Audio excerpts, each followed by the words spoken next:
Tottenham Hotspur kontra Bayern Munich. Il-logħba l-Visit Malta Cup li ntlabet fit-Tottenham Hotspur Stadium ftit jiem qabel iż-żewġ timijiet jibdew l-impenji tagħhom fil-kampjonat ta' pajjiżhom. Attendenza numeruża ta' madwar 62,000 spettatur segwit il-partita. Fosthom delegazzjoni mill-Awtorità Maltija tat-Turiżmu li fit-tmiem il-logħba ppreżentat it-trofew lit-tim rebbieħ. Fit-tmiem il-logħba, il-plejer internazzjonali Ingliż ta' Bayern Munich, Harry Kane, li kienet jirritorna għall-ewwel darba fl-istadium tat-Tottenham fejn kien jilgħab, sellem lis-segwaċi tiegħu f'Malta f'kumment li tal-Visit Malta. Just thank you. Thanks for all the support. It's great to get on the pitch today. It's great to come back to Spurs and play in this amazing stadium. So, I enjoyed it out there.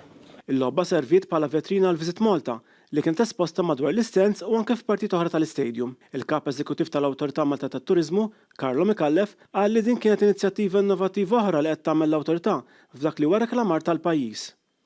B'din l-inizjattiva sa nilħqu s-suq Ingliż u s-suq Ġermaniż u nkomplu nkabru il-brand Visit Malta madwar id-dinja, speċjalment mal-fans tal-futbol.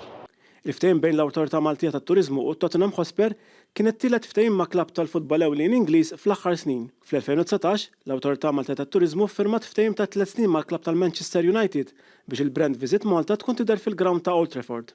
Il-ftehim kien imġeddeb sentejn bilan li Malta tkun aktar viżibbli fl-Amerika t'isfel, l-Asja u l-Lvant imbjed fejn il-Manchester United huma segwiti ħafna. It-tieni klabb Ingliż li ħaqet ftehim miegħu l-Awtorità Malta tat-Turiżmu kien in-Newcastle United. Il-ftehim wassal għal ħolqien tas-Sela Cup, turnament li ntlab is-sena li għaddiet fil-ground ta' Newcastle United, is-St James Park, u ra jipparteċipaw l-istess Newcastle United, it-tim Taljan Fiorentina, dak Franċiż Nice u dak Spanjol Villarreal. It-turnament kien mirbuħ mill-istess Newcastle United. Is-Sur Micallef qal li bil-logħba bejn it-Tottenham u l-Bayern Munich, l-Awtorità Malta tat-Turiżmu komplet bl-istraġeġija tagħha li tuża l-logħba tal-futbol biex tattira aktar turisti lejn Malta. Is-Sur Micallef żied jgħid li l-ħsieb huwa li l-Visit Malta Cup terġa' ssir u hemm negozjati kemm mat-Tottenham Hotspur kif ukoll ma' klabbs oħra dwar il-parteċipazzjoni tagħhom.